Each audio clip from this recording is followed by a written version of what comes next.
Vamos orar todos juntos. Senhor Deus Pai, nós agradecemos. Nós agradecemos pelo Senhor Deus ter nos permitido a oportunidade para aprendermos a sua palavra. Hoje também nós dependemos somente da mão do Senhor. Que o Senhor permita para que nós possamos ouvir a sua palavra com um coração humilde e honesto. Para todos os irmãos presentes aqui orando, que o Senhor permita uma maior graça. Que o Senhor Deus possa conduzir os lábios daquele que profere as suas palavras e aqueles que estão ouvindo a sua palavra. E oramos em nome do nosso Senhor Jesus Cristo. Amém. Amém. Vamos procurar Isaías capítulo 46. Isaías capítulo 46, verso 10. Versículo 10. Isaías capítulo 46, versículo 10.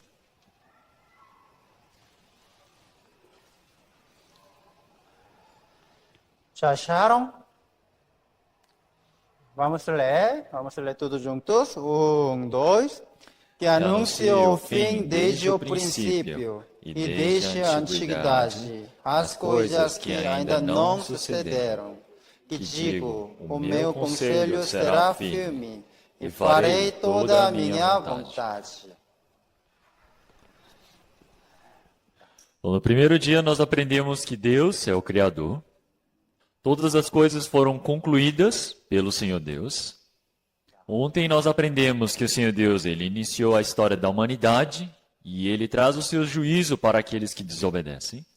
Então podemos ver que o Senhor Deus é o dominador de toda a história da humanidade e do tempo e da criação.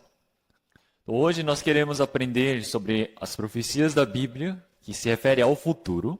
E também pretendemos verificar se eu sou uma pessoa, que tipo de pessoa eu sou diante do Senhor Deus, e se eu sou uma pessoa capaz de poder entrar no reino dos céus. Então, nós podemos ver que o Senhor Deus ele diz que anuncia o fim desde o princípio. Quer dizer que desde o princípio, desde antigamente, Deus ele já falava sobre o fim. O meu conselho será firme. Quer dizer que a palavra de Deus vai se cumprir com certeza. Quer dizer que todas as coisas que são vontade de Deus se cumprirão. Então, mesmo que o homem tenha poder, tenha talento neste mundo, ele não consegue concluir todas as coisas que ele quer. Então, na história da humanidade, jamais alguém cumpriu tudo conforme a sua vontade e o seu desejo. Então, mas Deus é aquele que cumpre tudo conforme a sua própria vontade. É por isso que nós devemos depender de quem? De Deus, que é a sua palavra e a sua promessa. Então, mesmo que alguém seja poderoso, algo que não seja um homem, se você depender disso e não for Deus, você vai fracassar. Todas as coisas são derrubadas, mas somente a vontade de Deus se mantém. Por isso que nós devemos realmente segurar somente na palavra de Deus. Então, porque assim pode preservar, pode manter, pode garantir o meu destino futuro. É por isso que é muito importante. Então, hoje vamos aprender sobre a história da humanidade no futuro. Então, nós podemos ver que o Senhor Jesus chegou há 2000 anos atrás no mundo. E Jesus morreu crucificado na cruz e salvou este mundo. E após esse acontecimento, iniciou a Era da Graça, o tempo da graça, onde qualquer pessoa pode receber a salvação. A era que nós vivemos é um tempo onde qualquer um, se quiser crer e buscar diante do Senhor Deus, ele pode receber essa salvação. É por isso que essa era de agora é o tempo da salvação. E também é considerado o tempo dos gentios, que somos nós, estrangeiros que não são judeus, para receberem a salvação. Mas esse tempo ele não se mantém para sempre. Algum dia termina. Quando que se encerra? No segundo advento, quando o Senhor Jesus retornar, a salvação termina. Então, o Senhor Jesus ele já prometeu dizendo retornar. E qual é o objetivo do Senhor Jesus retornar? O Senhor Jesus ele volta para levar aqueles que são salvos. Todas as pessoas que estão neste mundo, que receberam a salvação, vão ser levados pelo Senhor no seu retorno. É por isso que as pessoas que receberam a salvação, quando o Senhor retornar, todas vão subir diretamente. Então vamos ver como é que vai ser isso. Jesus Christ is coming back for his church. The Bible says in Matthew chapter 24 verse 42, what? Então aqui nós temos muitas pessoas ouvindo a pregação numa igreja. Eles estavam ouvindo ao sermão, mas de repente o Senhor Jesus ele voltou. Vamos ver o que acontece. Therefore, for you do not know the hour your Lord is coming. I want you to know, church, that Jesus Christ could come this month, or he might come next week, or he could even come.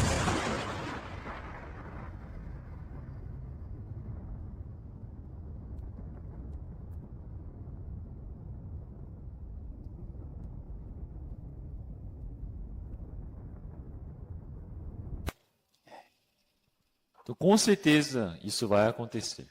Então, mas parece que essa igreja estava cheia de pessoas que receberam a salvação. Então, essas pessoas frequentavam a mesma igreja, estavam no mesmo tempo, no mesmo local, ouvindo a palavra de um mesmo pastor, mas alguns subiram e outros foram deixados.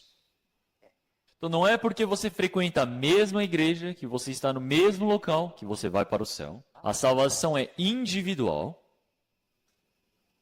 Mas dizer, mas meus pais, eles já eram salvos, então eu desde criança eu já fui salvo com eles.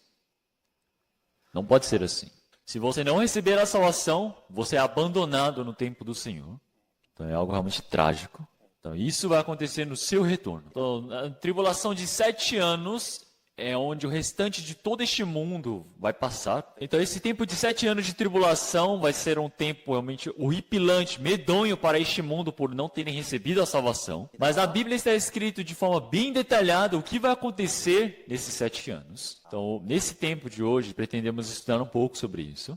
E depois dos 7 anos de tribulação nós temos a última guerra. E vamos estudar um pouco sobre isso também. E este mundo, depois de todo esse acontecimento, o Senhor ele retorna para este mundo para iniciar o reino do milênio. E ao concluir os 1000 anos, o Senhor ele desintegra todos os elementos dessa terra e divide em céu eterno e inferno eterno. Quer dizer que aqueles que receberam a salvação entram para o celeiro eterno.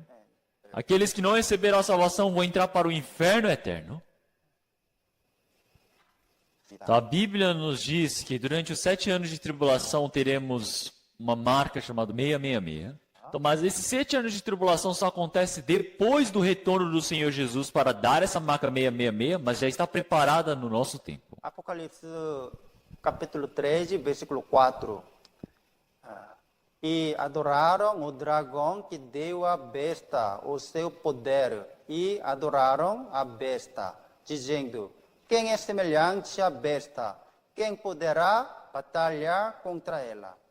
Então, aqui nós temos o dragão e a besta. Então vai dar o poder para o dragão e para a besta. Então muitas pessoas vão olhar para essa besta e vão começar a venerá-lo. Então quer dizer que essa besta vai ser venerada de tal forma que ele vai se tornar o rei, porque todos vão dizer, quem é semelhante a essa besta? Então, em Apocalipse capítulo 12 diz que o dragão, ele é a serpente, o diabo.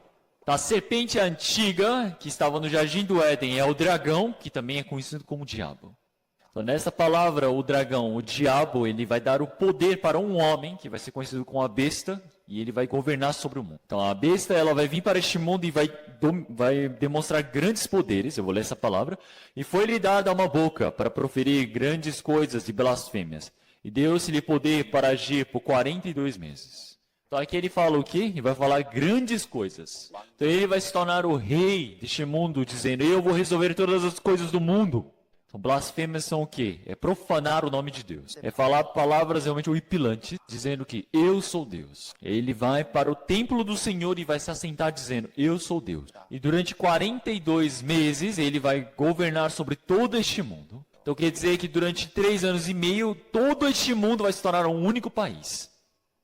Então, aqui os 7 anos ele vai ser dividido em 3 anos e meio, 3 anos e 6 meses e 3 anos e 6 meses posteriores. Então, os 3 anos posteriores é o tempo onde o diabo, o anticristo, ele vai governar sobre este mundo. Mas como que ele pode governar todas as pessoas do mundo? Já que ele se tornou um presidente global que governa este mundo todo, ele vai dar o quê? A identidade, a cidadania para cada pessoa. Então, ele se tornar rei significa, aparece nessa palavra. E foi-lhe permitido fazer guerra aos santos e vencê-los, e deu-se-lhe poder sobre toda a tribo, e língua e nação.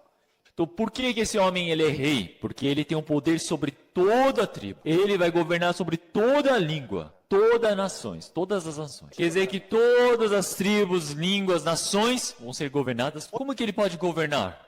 Ele vai dar a identidade para eles. E não é um cartão de plástico. Vai ser um chip, uma marca na testa, eu irei ler. E faz que a todos, pequenos e grandes, ricos e pobres, livres e servos, lhes seja posto um sinal na sua mão direita ou nas suas testas, para que ninguém possa comprar ou vender, senão aquele que tiver o sinal ou o nome da besta, ou o número do seu nome. Sendo crianças ou adultos, todos irão receber esse sinal, vai ser na testa. Quem não tem, vai dar na mão direita também. Então, quem não tiver a mão direita, vai ser colocada na testa. Então, quando você coloca um sinal na mão direita, a mão direita ela pode ser, eles escaneiam, eles detectam, analisam a vascularização arterial da sua mão direita e conseguem identificar quem é você.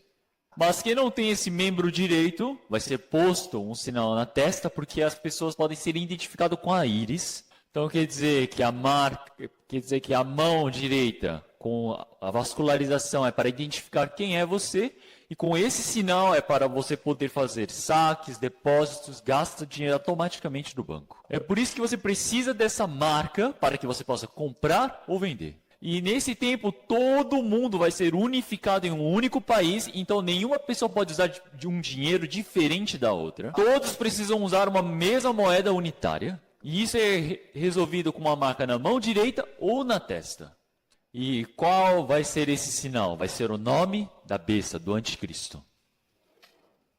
Então nós podemos dizer que a vascularização da mão direita das pessoas é totalmente diferente uma da outra. Então quer dizer que pode identificar a pessoa na hora quem é pela vascularização.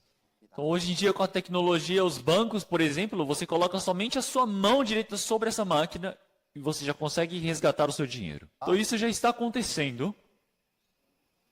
Então vamos ver um vídeo. Uma empresa sueca especializada. Na Suécia, algumas pessoas já não precisam de perder tempo à procura do telefone para mostrar o certificado da Covid-19, porque o têm implantado no braço. Uma empresa sueca especializada em implantes de microchips está a promover o uso destes dispositivos para armazenar o passaporte Covid. O chip é implantado no braço e está programado para ter um PDF com informação. Depois é direcionar o telefone para fazer a leitura do chip. O empresário destaca que a informação fica sempre disponível para o utilizador e para quem quiser ler as informações. Dá o exemplo que quando vai ao cinema ou ao centro comercial, já não precisa de levar o telefone. O empresário explica que os chips não têm bateria e basicamente estão inativos, ou seja, nunca vão poder dizer a localização dos utilizadores. Uma das mais-valias, defende, é que os implantes são feitos numa base voluntária e as pessoas vão querer fazê-lo porque querem trabalhar com esta tecnologia. Então, por conta do coronavírus, nós podemos ver que é preciso identificar onde cada pessoa está, porque por motivos de saúde também é necessário receber essa marca. Então não resta muito para nós chegarmos no tempo onde todos irão receber essa marca. Vamos ver mais um vídeo. Ah, sim, é verdade. Exatamente. Muito bem. A Amazon anunciou uma nova maneira de se pagar e é exatamente assim, ó, na palma da sua mão. É muito bacana essa nova tecnologia que escaneia a palma da sua mão e permite pagar as suas compras, né? Então, essa imagem que você está vendo é onde você vai cadastrar a tua mão. E aí sim é onde você vai pagar a conta do supermercado, da loja, enfim. Essa experiência começa em 2 lojas da Amazon, que ela tem nos Estados Unidos o Amazon Go, que são lojas físicas na cidade de Seattle. Depois, a tecnologia de agora, você pode colocar só a mão e sair comprando as coisas. Ou até em grandes locais de grande aglomeração, por exemplo, eles estão pensando em usar essa tecnologia em estádios. Por exemplo, daria até para pagar o metrô, eventualmente, com a palma da sua mão. Depois da pandemia, por favor. Né? Depois da pandemia, por favor. Não, mas não tem contato. Mas não encosta, né? Não encosta. Mas locais de aglomeração... Ah, sim, é verdade. Exatamente. Muito bem, muito bem lembrado. Pois E é interessante porque essa tecnologia começou a ser estudada antes da pandemia. E aí veio a pandemia e isso se mostrou ainda mais Então, essa tecnologia já era desenvolvida antes mesmo da pandemia, mas não estava tendo utilidades. Mas depois do Covid, nós podemos dizer que está sendo utilizado de forma real. Então, na Bíblia já diz que vai chegar um tempo onde irão receber o sinal na mão direita ou na testa. mão direita, suas testas. Então, essa palavra de receber na mão direita, na testa, comprar ou vender, foi escrita 1900 anos atrás no Apocalipse. Quer dizer que a Bíblia, que tem 1900 anos atrás, já dizia, já profetizava sobre isso e está se cumprindo no nosso tempo. Essa não é uma palavra surpreendente? Como que a Bíblia pode ser escrita por um homem? Então, como nós já vimos no início, o Senhor Deus ele vai cumprir tudo conforme a sua vontade. Tudo que o Senhor Deus ele planejou na história da humanidade, ele cumpre. Ele profere essas palavras e cumpre. Nós estamos vendo que todo o planejamento de Deus está se cumprindo diante dos nossos olhos. Mas receber esse 666 vai ser nos 7 anos de tribulação. Mas já está na frente dos nossos olhos. O que isso quer dizer? Que estamos tão próximos do retorno do Senhor. Hoje mesmo, de noite, o Senhor pode retornar. Está muito próximo do tempo de receber essa marca. Então isso é um problema realmente muito sério. Então, essa marca se chama 666. Então, 6 em hebraico é Vav. Então, mas nós temos um energético que chama Monster. Vav, Vav, Vav. 666. Então, já que está tão próximo da vinda do anticristo, eles vão já fazendo a propaganda desde cedo. É por isso que no Brasil também já vi em vários lugares as pessoas escreveram 666. Então, eles já estão se preparando para se encontrar com o anticristo. Olhando para essas advertências, nós não podemos pensar de forma simples. Êxodo capítulo 9, versículo 20 e 21. Quem do servo de Faraó temia a palavra do Senhor, fez fugir os seus servos e o seu gado para as casas. Mas aquele que não tinha considerado a palavra do Senhor, deixou os seus servos e o seu gado no campo. Então, quando Moisés ele disse essas palavras no Egito, tinha algumas pessoas que pensavam de forma bem simples, desconsideravam a palavra e outros temiam. Então, aqueles que temiam a palavra de Moisés, temiam o castigo de Deus, eles pegaram seus gados e guardaram em suas casas. Então, mas tinham pessoas que não se interessavam em nenhuma parte sobre a vontade, sobre a palavra de Deus. Então, dizia, Deus vai castigá-los, mas não acreditavam. Deixou os seus servos e o seu gado no campo. Então, todos morreram. Então, se você ouvir a advertência de Deus, você precisa buscar o caminho que é o refúgio. Então, Deus vai julgar agora. Deus vai julgar o pecador. Se eu não receber a salvação, vou receber essa marca 666. Se você crer na palavra de Deus e temer, você pode fugir. Então, eu espero que vocês possam se tornarem pessoas que creiam e temam a palavra de Deus. Então, depois dos 3 anos de tribulação posteriores, nós temos o quê? A Guerra Mundial. Então, mas essa Guerra Mundial já está profetizada 2.600 anos atrás por Ezequiel. Então, agora, nesse exato momento, nós temos a Rússia e a Ucrânia guerreando, não é? Todos previam que a Rússia ia derrotar a Ucrânia em pouco tempo e dominar todo o território deles. Porque a Rússia é a segunda potência bélica do mundo e a Ucrânia é um país bem pequeno. Mas, pelo contrário, a Rússia não está conseguindo vencer a guerra. O mundo todo não quer ajudar a Rússia, estão cada momento mais cortando as relações com a Rússia. A Rússia tem o seu orgulho ferido. E agora todos já viram a verdade de que a Rússia não consegue vencer uma guerra se não for usar as suas armas nucleares. Então, nas futuras guerras da Rússia, vão ser utilizadas armas nucleares. Por quê? Porque a Rússia descobriu agora de que eles, sem o uso de armas nucleares, não conseguem vencer uma guerra. Mas, por fim, a Bíblia já disse que a Rússia irá invadir Israel.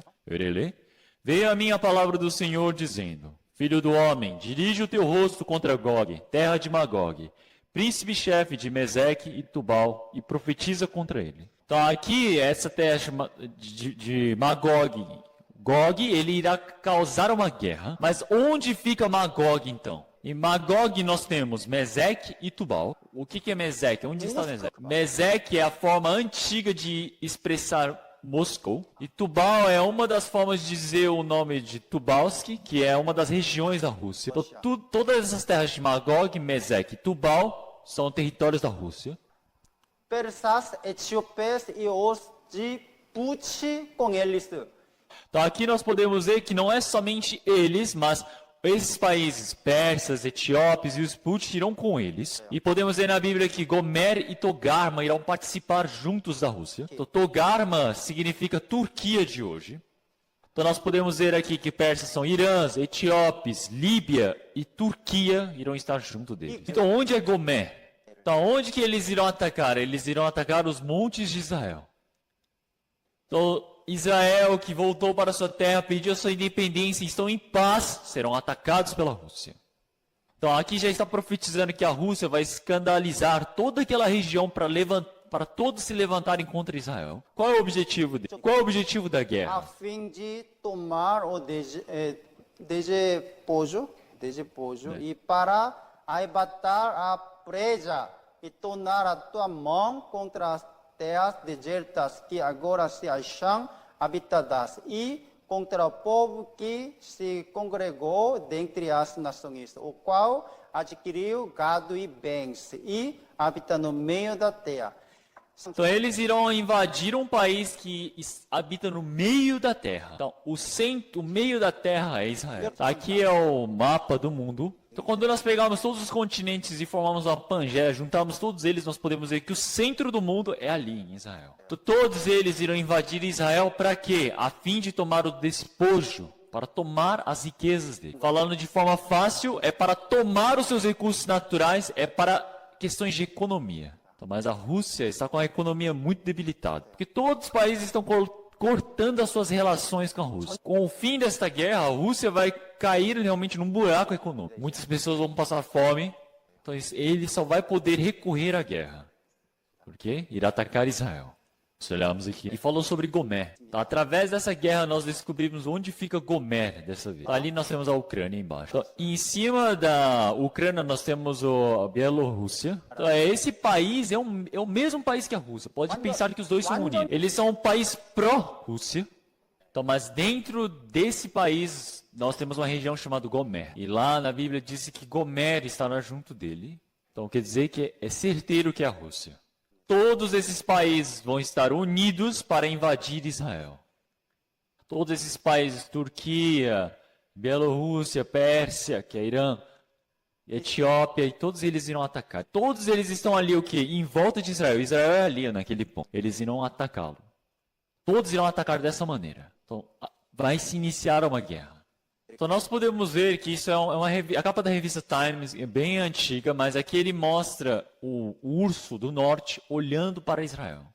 A reportagem em inglês está dizendo, quando que Rússia vai invadir a Israel? Quer dizer que Rússia vai invadir, vai atacar Israel. Então na Bíblia diz que Turquia vai estar junto da Rússia. Então nós podemos ver o Putin e o Erdogan, que é o presidente da Turquia, muito amigáveis. Então na Bíblia diz que Turquia vai ajudar a Rússia na guerra e eles são muito amigos agora. Então nós podemos ver que o gasoduto da Rússia está ligado até a Turquia. Quer dizer que a Rússia vai dando o gás deles, gás natural para a Turquia sem parar. E qual o plano da Rússia? O plano da Rússia é fazer um gasoduto novo, passando ali por baixo, passando pela Grécia e entrando na Europa. Então ele vai ganhar muito dinheiro fornecendo desse jeito. Então nós podemos ver que o representante do Irã, da Turquia e da Rússia, os três reunidos juntos. Ambos se tornaram amigos há pouco tempo. Antigamente Irã era pró-Estados Unidos, mas agora se tornou totalmente amigável à Rússia. Então, tudo está acontecendo conforme a Bíblia. Mas o mais surpreendente é que logo na fronteira, no mar de Israel, está sendo encontrado inúmeras quantidades de pontos onde tem o gás natural. A Europa toda está dizendo, nós não vamos comprar mais o gás da Rússia. Da onde que eles vão importar o gás? Eles vão importar gás de Israel. Então Israel está recolhendo demais esses combustíveis fósseis. Então, mas olhem só. Então, o mais incrível é que Israel já tem um plano para fazer um gasoduto novo que sai da terra de Israel até a Itália. Então, antes era o plano da Rússia passar o gasoduto de Grécia até a Itália. Mas a Rússia, a Europa toda está dizendo, não vamos comprar o seu gás, vamos comprar de Israel. Então, agora eles vão ficar irritados. Os russos precisam vender para fazer dinheiro, mas vocês vão comprar de Israel? É por isso que a Rússia agora está odiando Israel. Não vamos deixá-los assim. Então, o próximo alvo é você. E a próxima guerra já vimos que a Rússia não consegue vencer de nenhum país se não utilizar uma arma nuclear. Então vai se tornar uma guerra nuclear. Então aqui tem vários noticiários dizendo que a Rússia está com a economia ruim, debilitada, e por isso que precisa de uma guerra agora. Mas está escrito o resultado da guerra em Zacarias. E esta será a praga com que o Senhor ferirá todos os povos que guerrearam contra Jerusalém. A sua carne apodrecerá, estando eles em pé. Estando eles em pé, lhe apodrecerão a carne. Apodrecerão os seus olhos dentro da órbita. O que quer dizer uma pessoa ter a sua pele apodrecendo, morrendo, estando de pé ainda? Com armas nucleares. As pessoas, elas morrem e apodrecem a sua carne quando elas já estão no chão há muito tempo. Mas como é que pode apodrecer a carne estando de pé? É uma arma nuclear. Então aqui já está mostrando que quando eles atacarem Israel vai se tornar uma guerra nuclear. Então quando uma arma nuclear explodir, a pessoa estando de pé vai ter a sua carne apodrecendo, seus olhos apodrecendo dentro da órbita e a língua apodrecendo dentro da boca. 2, 3, 4. Isso em questões de segundos.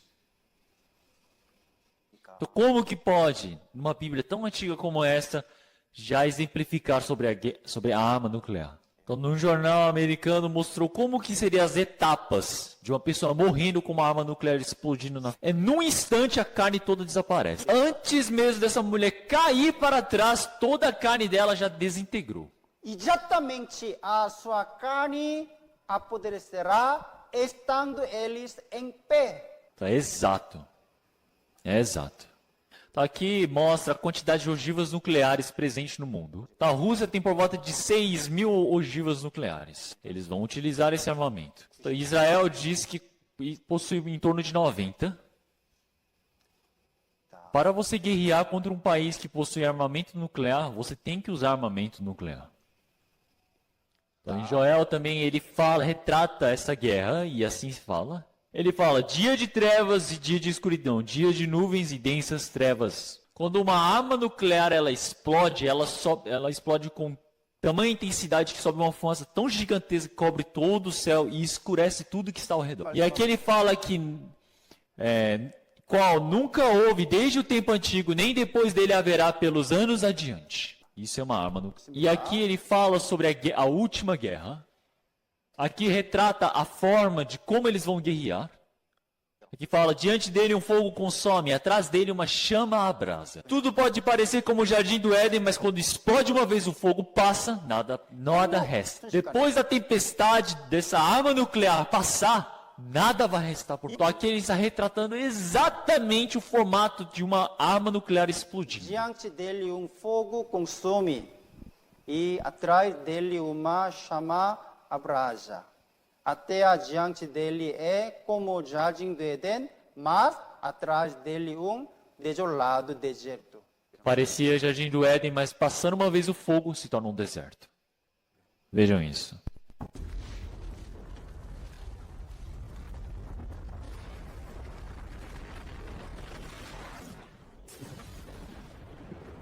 Parecia jardim do Éden, mas passou uma vez o fogo, nada resta. Todas as cidades desaparecem em questões de segundos.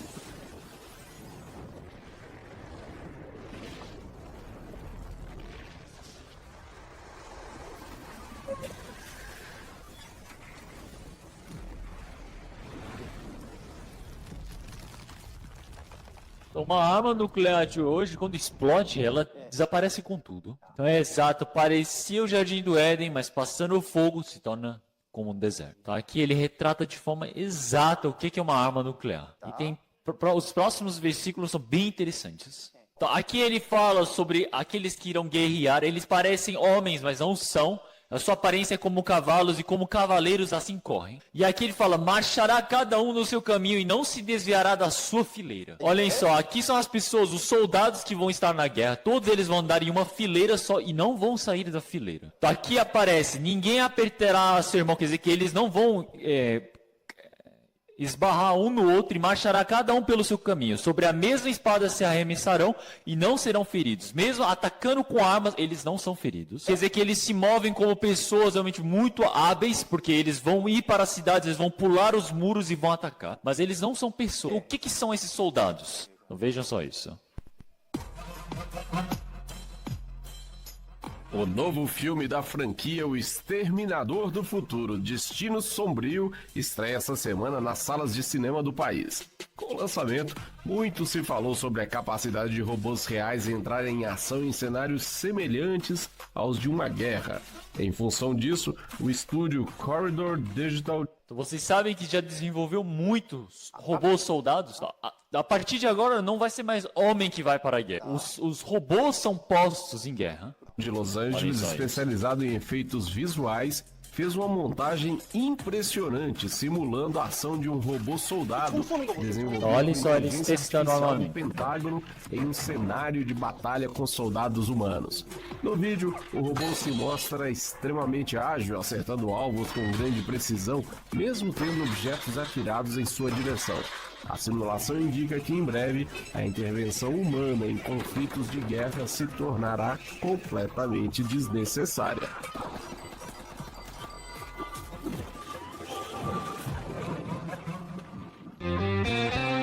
Então quer dizer que cada momento vai se tornar uma época medonha. Então quer dizer que na Bíblia já foi profetizado tudo sobre a nossa época e está sendo cumprido agora. Então, na Bíblia aparece assim.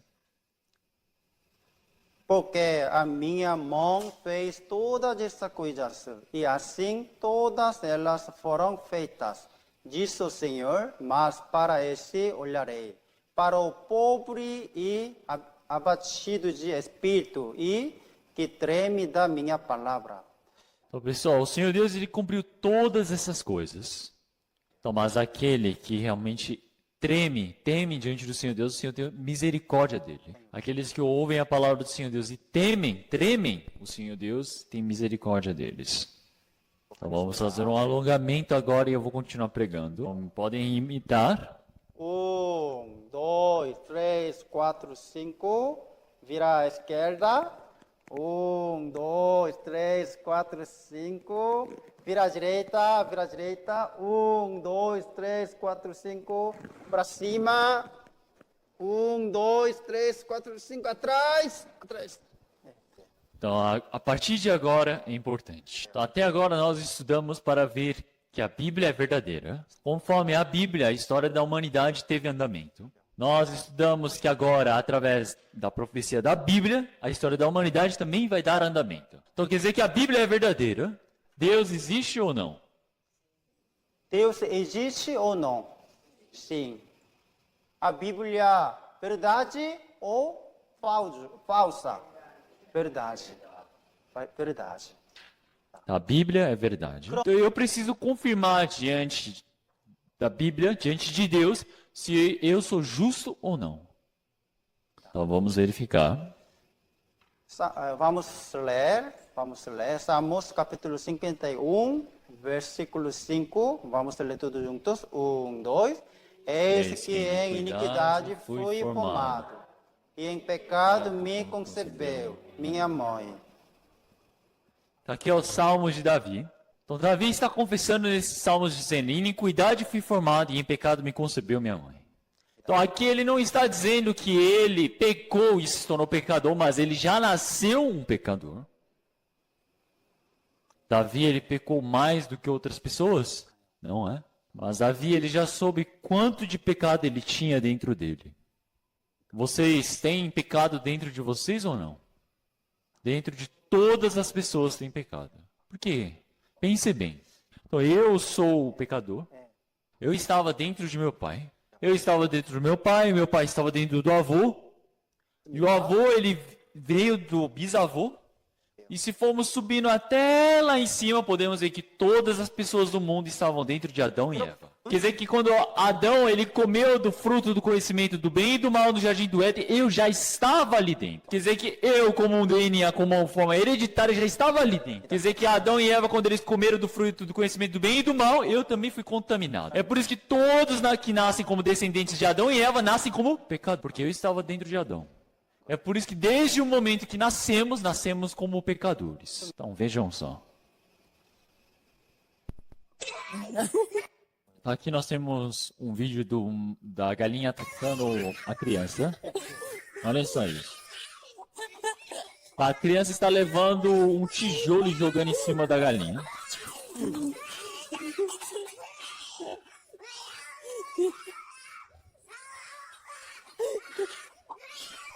Assim o galo está atacando a criança. Olhem só para o que essa criança vai fazer.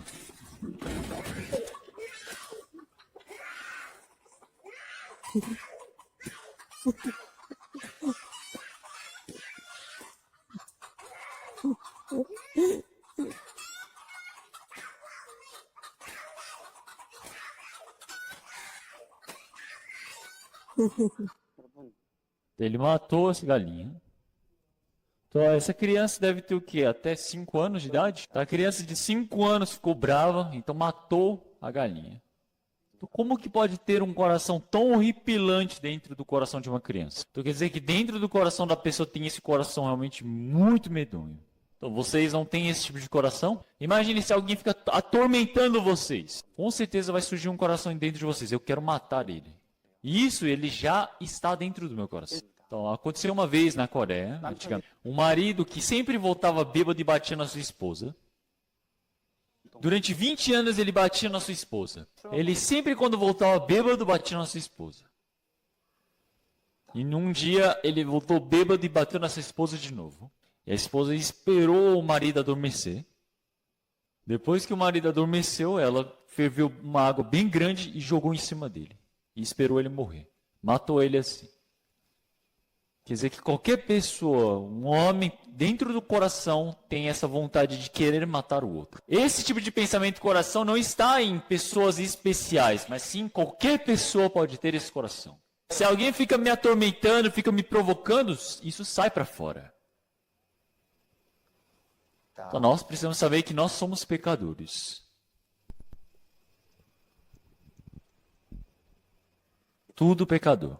Romanos capítulo 5, versículo 12. Vamos ler tudo juntos. 1, 2. Portanto, como por um homem entrou o pecado no mundo, e pelo pecado a morte, assim também a morte passou a todos os homens, por isso que todos pecaram. Por um homem entrou o pecado no mundo. Quem é um homem? Quem é? É Adão. Por um homem, Adão, o pecado entrou para todo mundo e chegou a todos. É por isso que diz que todos pecaram. Nós todos somos pecadores diante de Deus. Somos pecadores. O que significa pecador? Pecador é para as pessoas que pecam, que praticam o pecado. Então, nossa identidade é de um pecador. Na verdade, se alguém for perguntar para você, o que você faz da vida? Você tem que dizer o quê? Eu sou um homem que peca, sou pecador. Durante 24 horas da sua vida, no dia a dia, o que vocês mais fazem? Na verdade, é pecar. Dentro do coração odeia alguém, faz maus pensamentos, peca com as suas mãos. Com as mãos, os pés, os olhos, o coração, a boca, você peca todos os dias. Mas, na verdade, o homem deveria ser chamado pecador. Então, o que eu sou diante de Deus? Eu sou um comerciante. Não, eu sou pecador. Então, nós temos várias profissões que colocam o R no final e muda, né, o sufixo e nós podemos saber que é a profissão da pessoa. Então, na verdade, a nossa carreira, a nossa profissão é pecar. Então, aqui nós podemos ver que é o nosso coração. Aqui nosso coração está cheio de lixo. Nosso coração é o mesmo. Mas se você deixa o lixo ali parado, todo o lixo ele afunda e a água começa a ficar clara. Mas no momento que você pega essa água transparente e começa a balançar com uma colher ou qualquer um pau, você vai ver que todo o lixo começa a subir, não é? Nosso coração é a mesma coisa. Se deixa quieto, nosso coração, todas as coisas afundam, então nosso coração parece bom, calmo. Mas pensem só, alguém vem no meu coração e perfura e começa a mexer. Todas as coisas malignas saem do meu coração. Coração de odiar, a vontade de querer mentir, a inveja, a cobiça, ciúmes, tudo vai subindo. Então, mas se ninguém me provocar, me deixar quieto, então vai parecer que eu sou bonzinho, mas não é assim. É por isso que o Senhor Deus ele fala assim sobre o nosso coração. Vamos ler todos juntos. 2. Enganoso é o coração mais do que todas as coisas, e perverso. Quem o conhecerá? Então, enganoso, a coisa mais enganosa e perversa de que todas as coisas é o coração. A coisa mais perversa deste mundo é o nosso coração. Aqui ele fala mais do que todas as coisas. Pessoal, enquanto vocês viviam a vida de vocês, qual foi a coisa mais suja que vocês já viram? Qual é? Foi cocô? O vômito no chão? Ver lixo apodrecendo? Qual é a coisa mais suja que vocês já viram? Eu vi aqui no Brasil, lá na nossa igreja. Então, lá na nossa igreja, eu vi várias baratas realmente rondando por aí. Então, eu pensei, onde eu vou abrir aquele esgoto. E eu abri o esgoto, a tampa do esgoto. E sem mentir, por volta de 100 baratas estavam ali, todas juntas. Todas olharam para mim. Eu acabei soltando de repente a tampa. E na hora eu fui comprar veneno para barata. E eu nem consegui mais abrir, eu fiquei jogando em volta. De repente, muitas baratas começaram a sair para fora. Até hoje eu estou traumatizado. Eu pensava que aquilo era a coisa mais suja que eu já tinha visto, mas Deus está dizendo o quê? O coração do pastor Jacó é o mais sujo de tudo. Deus está dizendo, o seu coração é pior. Então, eu tenho esse coração imundo, mas como é que eu posso ir para o céu? Como que vocês podem ir para o céu com esse coração imundo? Não tem como ir. Então, como se pode ir para os céus? Realmente, eu ir para o inferno, vocês irem para o inferno, é 100% de certeza. Será que por acaso eu vou para o inferno mesmo? Não é será, é 100%. Então, vocês precisam estar cientes de que são pecadores que vão para o inferno. Então, se eu não souber que eu sou um pecador imundo que precisa ir para o inferno, eu não posso ir para o céu. As pessoas brasileiras estão num ambiente muito bom para receber a salvação, mas também estão em um ambiente ruim paralelamente. Então, todo ambiente bom para receber a salvação é importante, porque todos os brasileiros dizem, eu acredito em Deus e acham que vão para o céu, mas estão enganados. O nome da maioria a maioria da população tem o nome Mateus, Marcos, outro nome é até João Batista. Todos nomes bíblicos. O nome de uma rua é Bom Jesus. Nome da cidade de Salvador, São Paulo. Todos os nomes são santos, aparecem na Bíblia. Fique com Deus. Na hora que vai despedir, fica com Deus. Vai com Deus. Vai com Deus. Deus se quiser. Se Deus quiser. Tudo é Deus, Deus. Deus abençoe. Deus abençoe. Na hora que abre, da boca para fora é Deus. Por isso que pensam, eu sou santo, eu vou para o céu. Mas vocês não podem confundir uma coisa dessa. Então, quando que vocês compreenderam, eu sou um pecador que merece ir para o inferno? Eu vou dizer mais uma vez para vocês. Então, teve alguma ocasião onde vocês disseram, eu sou pecador, eu vou para o inferno. Se vocês nunca chegaram a compreender isso, a chegar até esse nível, vocês não podem receber a salvação. Precisa saber que, eu sou um pecador que vai para o inferno. É preciso saber que você é um pecador para receber o perdão. Jeremias capítulo 17, versículo 10. Eu, o Senhor, esquadrinho o coração.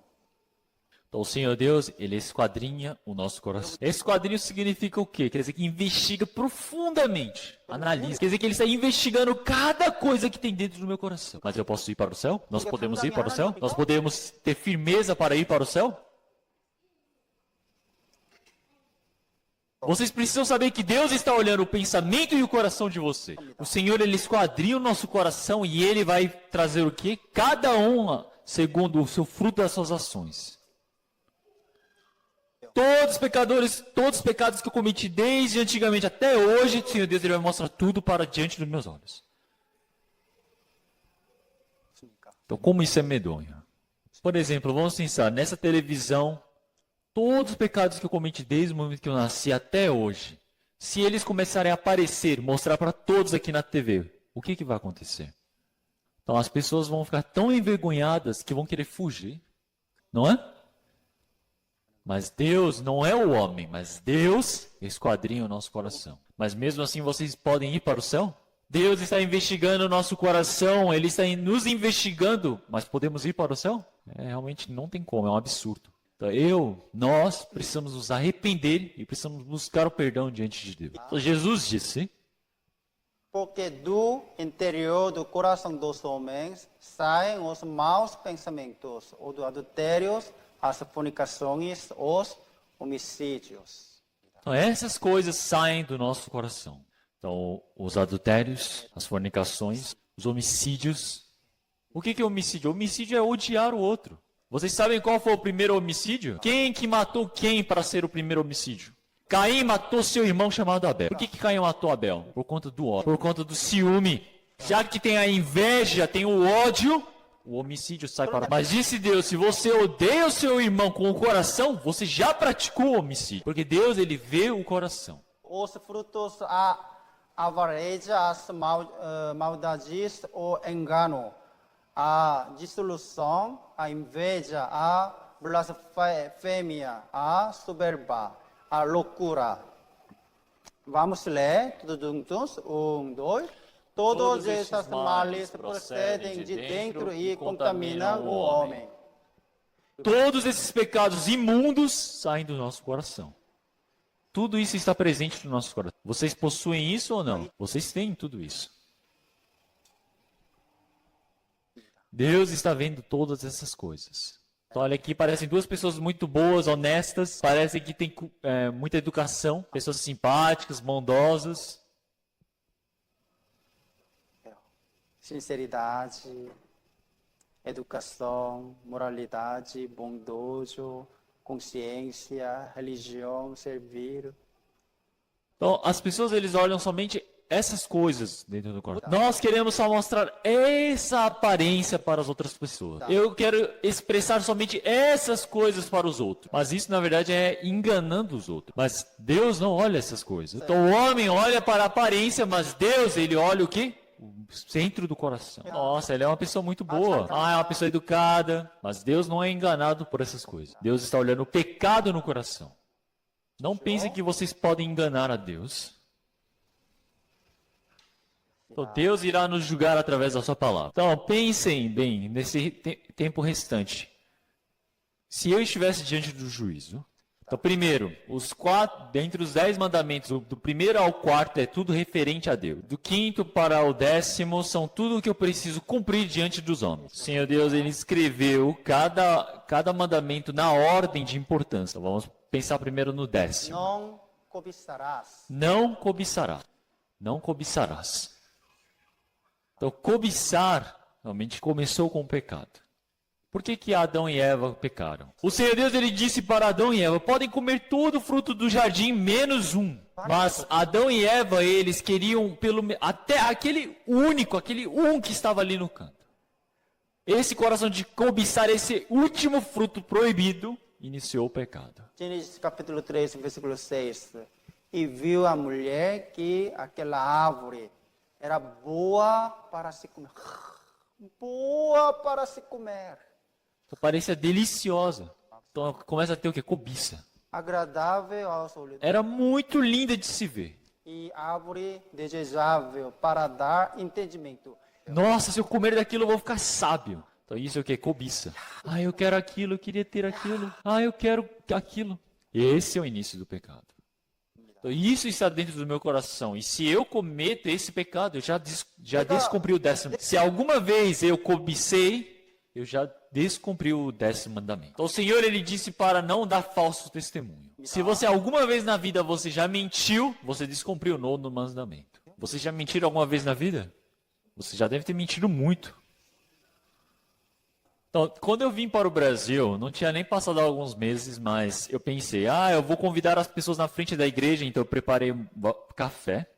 Então todas as pessoas que passavam na frente da igreja, eu convidava e dava café dizendo, venha para a igreja, venha para a nossa igreja. Bom dia! Vamos ao café! Então eu falava, bom dia, vem cá, e dava café e perguntava, você vai vir no domingo? Sim! Eles diziam, sim. Claro que sim! Claro que sim. Até domingo? Eu vou com minha esposa e filhos. Vamos. Tá bom, obrigado pelo convite. Ninguém. Então, ninguém apareceu.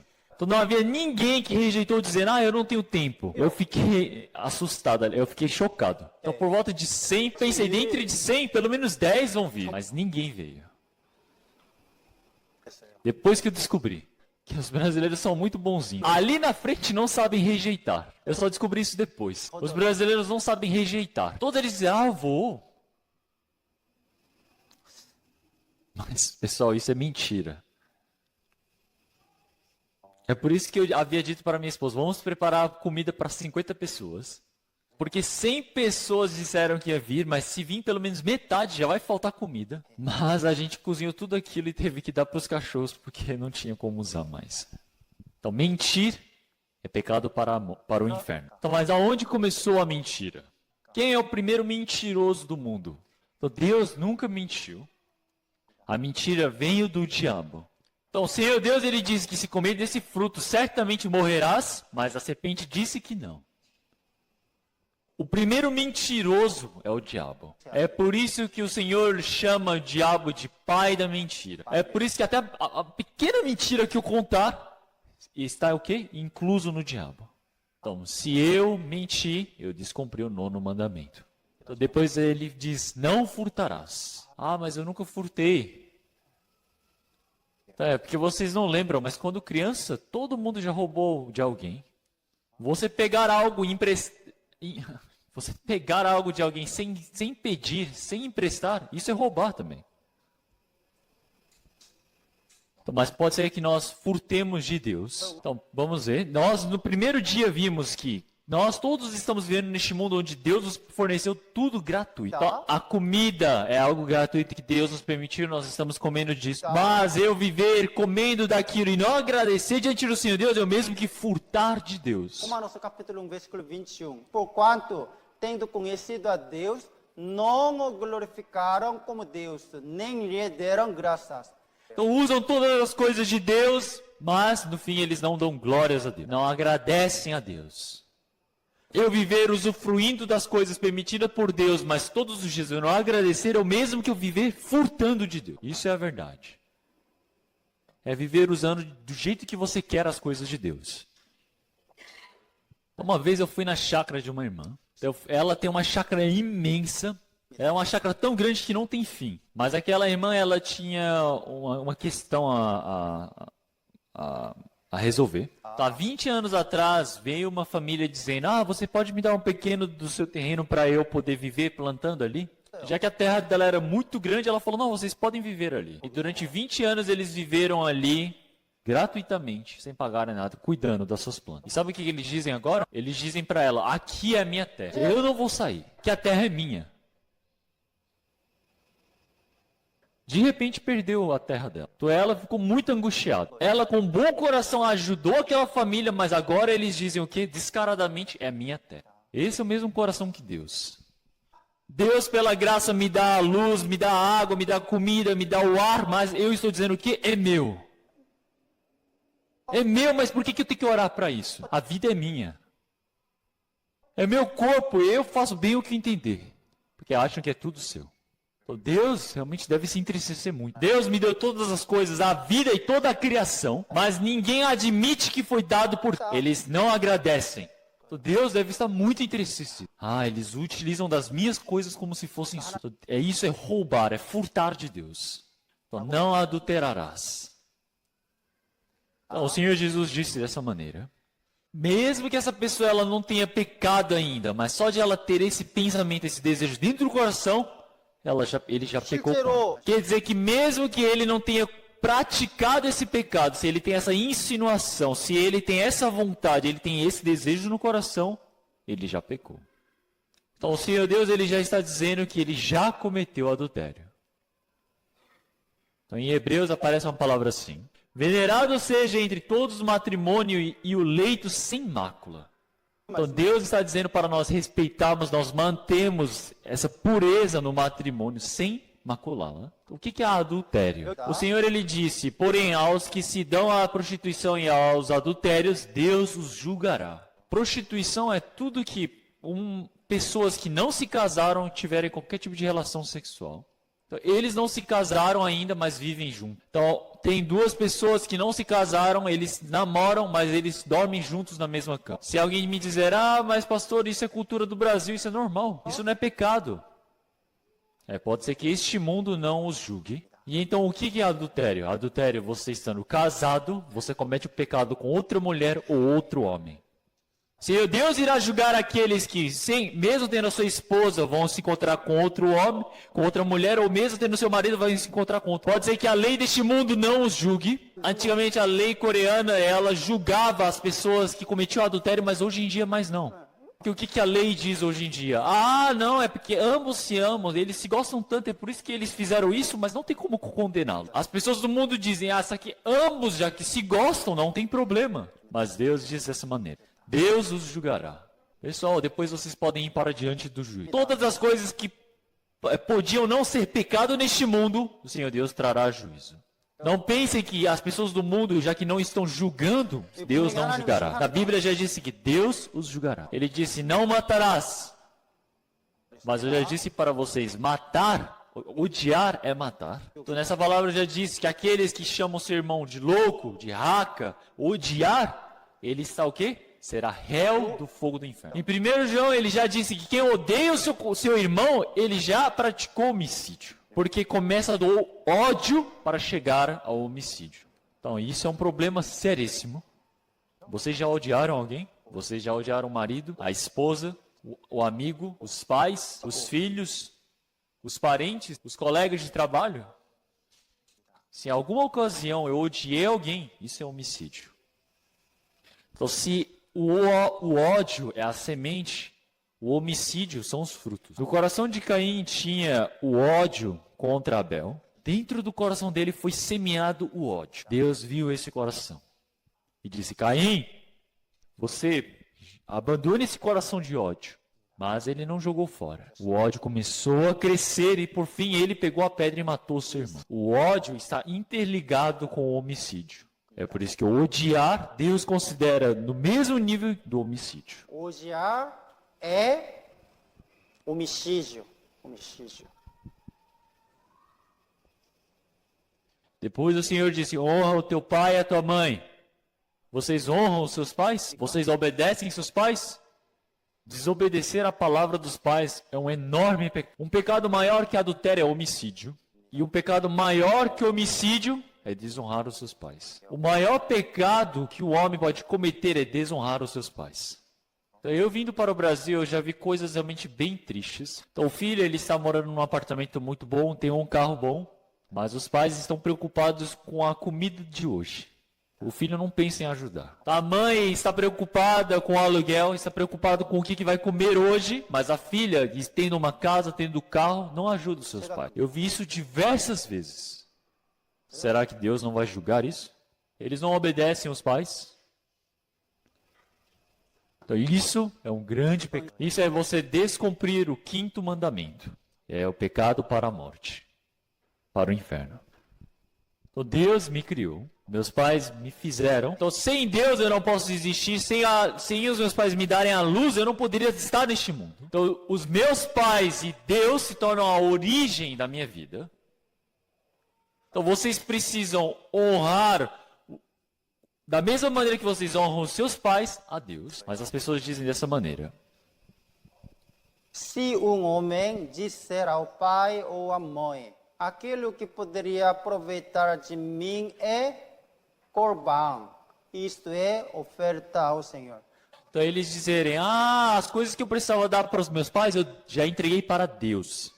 É por isso que eu não tenho mais pecado. Pode ser que eu não tenha dado para os meus pais, mas eu ofertei para Deus. Isso não se torna pecado? Então o Senhor Jesus, ele disse o quê? Quem maldisser o pai ou a mãe, certamente morrerá. Então vocês não terem entregue, ofertado, ajudado os seus pais, isso se torna perdão para diante de Deus só porque você ofertou para Deus? O que é dado para Deus é para Deus, o que é dado para os pais é para os pais. Você obedecer a Deus, mas você desobedecer aos seus pais, não tem problema? É perdoável? Não, você tem que obedecer a Deus e obedecer de igual maneira aos pais. Então na Bíblia já disse para vocês honrarem os seus pais diante do Senhor. E agora são os mandamentos diretamente para com Deus. O Senhor Deus, Ele disse para você guardar o sábado. Sábado quer dizer que desde a sexta de noite até o domingo de manhã você não faz nada. Mas na verdade, esse não é o verdadeiro significado de guardar o sábado. O Senhor Jesus, Ele já disse o que é o verdadeiro sábado. Vinde a mim, todos os que estáis cansados e oprimidos, e eu vos aliviarei. Então, o verdadeiro guardar, santificar o sábado é você ir diante do Senhor, buscar o descanso no Senhor. Você ir diante do Senhor Jesus, largar esse fardo do pecado, você realmente ir diante do Senhor e você está buscando esse descanso eterno. Se vocês nunca resolveram o problema dos seus pecados diante do Senhor Deus, vocês estão descumprindo o sábado. Você guardar o sábado, guardar o dia de descanso, o verdadeiro significado é você largar, deixar o seu fardo diante. Se vocês nunca tiveram realmente esse perdão, esse largar dos seus pecados diante do Senhor Deus, vocês estão descumprindo o sábado até hoje. Ele disse, não tomarás o nome do Senhor teu Deus em vão. Isso é o que? Profanar o nome de Deus. Mas vocês podem dizer, mas eu nunca fiz isso. Mas em Romanos aparece uma palavra assim. Eu irei ler. Tu, que te glorias na lei, desonras a Deus pela transgressão da lei? Porque, como está escrito, o nome de Deus é blasfemado entre os gentios por causa de vós. Eles dizem que acreditam em Deus, mas não vivem por Deus. Então, quando os gentios olham para os judeus e dizem, nossa, eles dizem ser povo de Deus, mas eles estão pecando. Isso é profanar o nome de Deus. Quer dizer que por conta deles, o nome de Deus é sujo. Quer dizer que eu dizendo que estou dentro da igreja, eu sou um cristão, mas eu não vivo pelo Senhor, então, eu estou blasfemando o nome de Deus. Eu estou blasfemando o nome de Deus. O Senhor Deus, Ele disse para não fazer imagens de escultura. Mas a Bíblia já disse que a idolatria, a avareza é idolatria. Então, vamos pensar, eu desejo demais isso aqui. Então, isso pode se tornar um Deus, um ídolo dentro do meu coração. Ele se torna o meu Deus. Porque a cobiça leva à idolatria. O Senhor, Ele disse para não ter outros deuses. Mas o Senhor Jesus disse dessa maneira. O Senhor disse, não pode servir aos dois senhores. O Senhor, Ele disse, você não pode servir a Deus e a Mamon. Mamon significa a riqueza, dinheiro. Então pode ser que eu não tenha outros deuses, mas eu deixe Mamon, o Deus do dinheiro, ao lado de Deus. Eu amo mais o dinheiro do que Deus. Pode ser que eu ame o dinheiro como se fosse Deus. Então quer dizer que esse Mamon, ele é um outro Deus para mim. Então com certeza deve ter muitas pessoas assim. As pessoas, elas têm tanta pena de gastar o dinheiro que não conseguem nem dar o dízimo. Então o dízimo tem que você, de forma obrigatória, é lógico você dá para o Senhor Deus, mas eles têm o que? Pena de gastar, eles querem economizar para si. Mas lá fora eles dizem, eu acredito em Deus. Você está o quê? Servindo dois senhores no seu coração. E o que na Bíblia diz? Ele disse que não é digno aquele que ama mais o seu filho do que a mim. Você ama mais o seu pai e a sua mãe do que a mim? Não é digno. Quer dizer que a sua família se tornou outro Deus na sua vida. Então nós estamos servindo muitos deuses. Então nós já vimos os 10 mandamentos de forma simples. Vocês já guardaram os 10 mandamentos? Vocês nunca descumpriram nenhum? Vocês cumpriram os 10 mandamentos completamente sem descumprir nenhum? Então vocês podem ir para o céu. Mas se você descumprir pelo menos um que seja dos 10 mandamentos, você vai cair no inferno. Você não cai no inferno porque os 10 foram se romper. Só de um arco, um mandamento se romper, você cai no inferno. Então na Bíblia diz que se você descumprir pelo menos um, você já infringiu toda a lei. Mas vocês podem dizer, mas eu fiz coisas boas. Eu ajudei os pobres. Eu já fiz serviços voluntários dentro da igreja. Todas as nossas justiças como trapo da imundícia. Então isso é o quê? Toda a nossa justiça é o trapo da imundícia. Quer dizer que o seu coração é tão sujo, é como se pegar trapos imundos e tentar cobri-lo. Com isso, não tem como resolver o problema dos nossos pecados. Pessoal, tentar ir para o céu fazendo coisas boas, minhas obras, isso são o quê? Trapos da imundícia. Vocês precisam lembrar disso. A Bíblia diz dessa maneira. Que o homem para que seja puro, e o que nasce da mulher para ser justo, eis que ele não confia nos seus santos, e nem os seus são puros aos seus olhos. Quanto mais abominável e corrupto é o homem que bebe a iniquidade como a água. Quer dizer que eles pecam como se estivessem bebendo água. E nosso pecado é imenso diante de Deus. Quer dizer que todos que cometerem esses pecados vão parar no fogo. Eles vão ser queimados no fogo do inferno. Em Apocalipse capítulo 20 diz que todos os pecadores eles vão ser julgados conforme os seus pecados. Já disse que eles vão ser julgados. E depois serão lançados no lago de fogo. Vão ser julgados e lançados no lago de fogo. Vamos ler todos juntos. 1, 2. E aquele que não foi achado escrito no livro da vida foi lançado no lago de fogo. E aquele que não foi achado escrito no livro da vida foi lançado no lago de fogo. O apóstolo João, ele viu todas as pessoas sendo jogadas no lago de fogo por não terem recebido a salvação. O nome das pessoas que receberam a salvação tem um nome escrito no livro da vida. Então, se o meu nome não foi escrito dentro desse livro, eu sou lançado no lago de fogo. Quando que o nome de vocês foi escrito no livro da vida? Quando que vocês nasceram de novo? Vejam só. Então estão sendo julgados diante de Deus. E aquele que não tem o seu nome no livro da vida, o anjo joga no lago de fogo. Vejam só. Então todos os mortos ressuscitarão, e juntamente com os vivos se prostrarão diante do trono de Deus.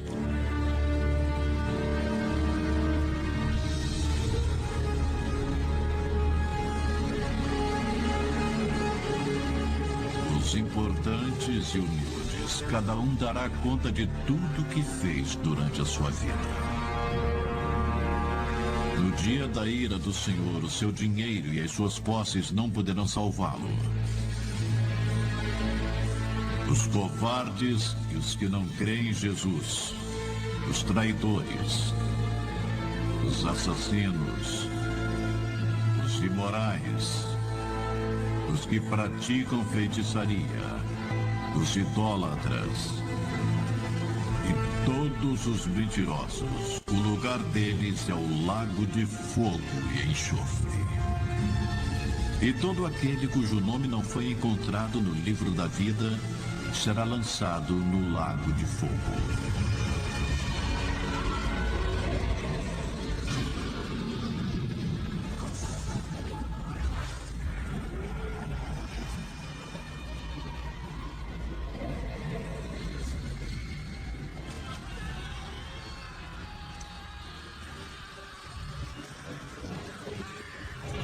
Lá, os vermes que devoram não morrem, e o fogo nunca se apaga. Este é o lugar que Deus... Pessoal, será que esse inferno existe mesmo? O Senhor Jesus foi o Senhor que mais disse sobre o inferno. É a palavra do Senhor Jesus aqui. Onde o seu bicho não morre e o fogo nunca se apaga, porque cada um será salgado com fogo e cada sacrifício será salgado com sal. Pessoal, cada pessoa como é salgado com sal, vai ser salgado com fogo. Lá você não morre. O Senhor Jesus disse isso. Pessoalmente, o inferno existe. Na Bíblia aparecem várias palavras sobre o inferno. Esse lago de fogo não se apaga. Tem pranto e ranger de dentes. Lá tem muita dor e sofrimento. Lá arde com fogo e enxofre. Cada um é salgado com fogo. Não há repouso nem de dia nem de noite. E a consciência afligida para a eternidade. Ele vai lembrar de todos os seus pecados. A separação é eterna com os amados. E não existe nenhuma possibilidade de sair. Lá é um lugar escuro nas trevas.